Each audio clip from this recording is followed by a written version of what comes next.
felt it was time to do a catch-up video. How we've selected where to put the trailer. We did purchase it. We're very excited about it, but we've been learning along the way that finding a spot for your trailer is not nearly as easy as purchasing one.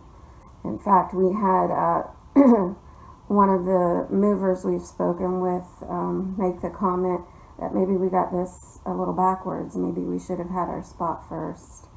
And Definitely. yeah, we've learned that. That is right. We assumed from the beginning we would probably need to put it in a mobile home park.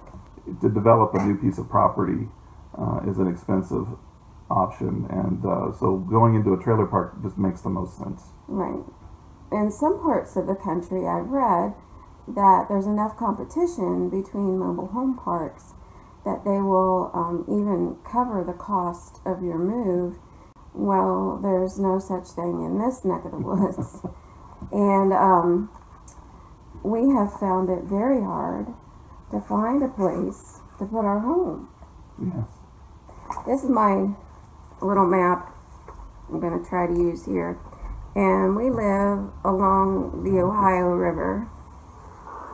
And it defines a lot of our region.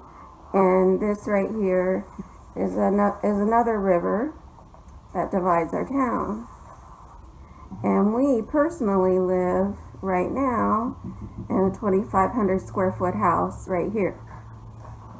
So we've bought our 900-ish square foot tiny home. For us, that's a mobile home. And we have been going through the mobile home parks one by one. Before we go any further, can I say the limitations we put on the parks? Yes. We wanted something that the kids would like, that was safe, that was someplace that they felt comfortable and enjoyed being. We wanted it had to be in the right school district, because Joden is very involved in the band. As you've seen him play marimba, you know. Don't want to be stereotypical about people that live in mobile home parks. They're good people, hardworking people. Yes. Brian's family lived in one for several years. Yes. One of the ones we even looked at. Right. This first park we went and looked at is one of the larger parks in our region, and was not good. There were 2 to 3 abandoned mobile homes, but it did have open spots, so we didn't mark it off the list right away, because there's 2 sides to that mobile park. The one side is rather derelict, but the other side was much better maintained. Yeah. Second one we looked at is right here, and it was like the exact opposite. This is the one that Brian's family used to live in years ago, and trailers were much better maintained.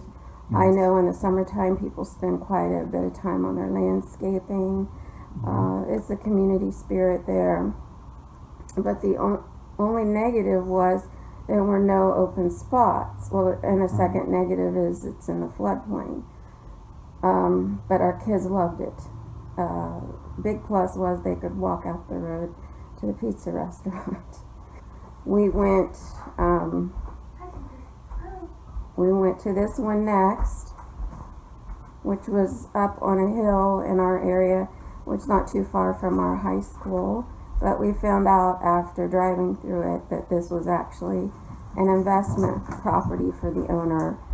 He had taken FEMA trailers and remodeled them, and so all of the trailers there were rentals. Just to let you know about some of the other lots in town, there is a mobile home lot here, not too far from us, right on the river. FEMA has closed this lot. The mobile homes that are on it are very old and they've been grandfathered in, but at whatever point they're unlivable or are moved off, no new trailer can go in. So this is a closed. Another one in our area is, they call it a mobile home park, but it's a bunch of trailers just stuffed in among tiny row houses. Weren't any open lots there anyway. So that one was off our list. And again, it's in the floodplain. Yes. As is a lot of property in our area. This is a river right here. This is a river right here. Another one very close to that, right by our county fairgrounds, is also in the floodplain. So not that one. We were back to these two again, and so continuing to call guy number 2, and he was continuing to tell us, call me back in a few days, I might have something for you, and then we would drive through number 1 again and be reminded why we didn't want number 1. So we started digging a little deeper and found that there was... Actually talked to somebody at church, and they gave me the connection that I needed for a place over here. Well, yeah, we found out that there was some land outside of town that had been developed for trailers, and we drove by, and there was 3 empty spots, and it was really pretty. Lots of trees, space between the mobile homes, exactly what we were looking for. Right. We called them up and were very, very hopeful. And we found out that those 3 empty spots had been developed for RVs, for the oil workers that had been coming in for fracking. We don't have too many oil workers in right now. So he had 3 unrentable spots, and we couldn't use them either. So that was kind of heartbreaking. So that one went off again. There was a little mobile home park we found out about up here, and we went and drove through it. It was much like this one, in that the trailers weren't kept up well, weren't any empty spots, and we weren't all that interested in living there, so that one was off again. So we were back to these 2 again. We're probably on, by this time, about the 3rd week of calling this landlord. Yes. And him still thinking that maybe there might be something open for us. We're still driving through this one and not really wanting to move into it. I wanted to add one thing too. We had wanted a place that had concrete footers. Yes. Or a concrete pad. This was true about this one, but it was not true here. And what's the other type of footing? ABS pier pads. ABS pier pads could be used here, but we really preferred to have the concrete footers, and that was another reason why this was a preferred area. Right. We heard of another one that was up here. There were about 3 open spots. Trailers were kind of close together, but one of the open spots was on the very end, so it felt like we would have some room. They did have concrete pads. Yes. So we thought this was the answer. About this time, we decided to tell our extended families what we were doing. So my mom stops and talks to me and asks that we move in next to her. And that would be over here. We hadn't expected that at all. My dad's health is not well, and she is the main caregiver. And she's just alone a lot of times and needs the moral support, needs the help. Yes. Personally, I had a lot of emotions about it, up and down.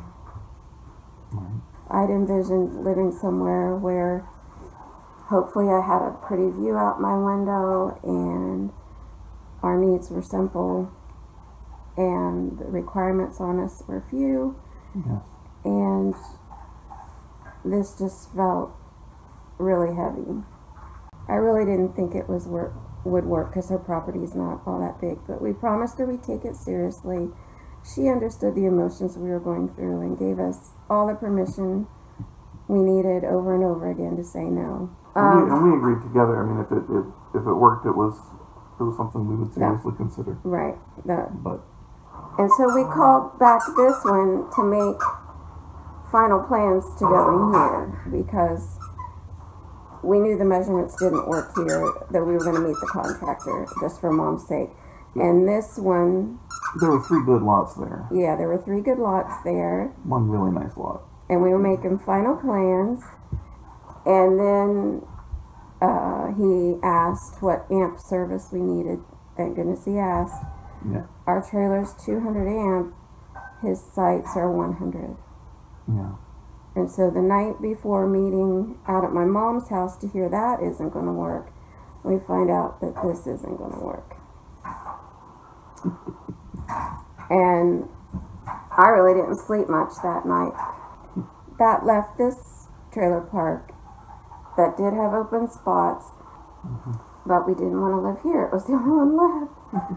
So the next morning we meet the contractor and he confirms what we thought. The mobile home is not going to fit beside my mom's house. Even at an angle it wasn't going to fit. And then he looks behind my mom's house. My mom lives up at the top of a hill and her backyard is a ravine. It goes down, levels off, goes down, levels off a little bit, and goes down a lot to a creek. We live in the foothills of the Appalachians, and that's just what a lot of our land around here is like. But he, who is an excavator by trade, looked at that and said, I know you don't believe me, but I can make that work. And he walked over the hillside and started walking it off, showing us where the driveway would go, where our parking turnaround spot would be, where the trailer would sit, and all of a sudden it clicked. Our trailer would be facing out into the woods, and we would be looking out over a ravine at a creek, and we would be down where no one could see us. We're not going to be visible from the road at all, and yet we would still be near my mother to offer her the help and support she needed. Right, and would still be really, it's still like 5-6 minutes into town. Yeah. It's not very far all the way, and it's in the school district we want, and all of that, so. And so then we both realized that this was what we were supposed to do. And now we were faced with developing a spot, which is a whole nother animal, and we'll share some other videos with you on that. But I guess we wanted to catch you up.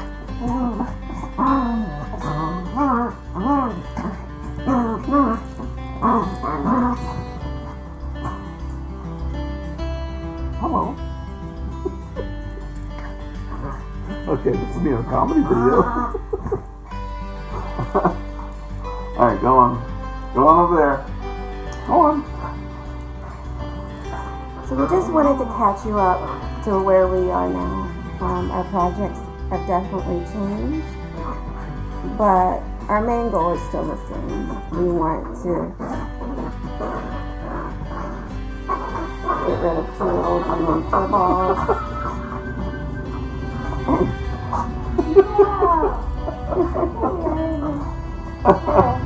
So we'll share some more videos with you in the future about how the site development is going and what things maybe you can learn from our mistakes in that aspect.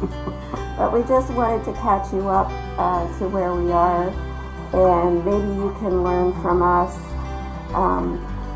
If you are wanting to downsize and go into a small mobile home or even a small tiny house, because many people build their tiny house and then find out zoning means there is nowhere for them to go. Find your spot first. You'll be very thankful you did.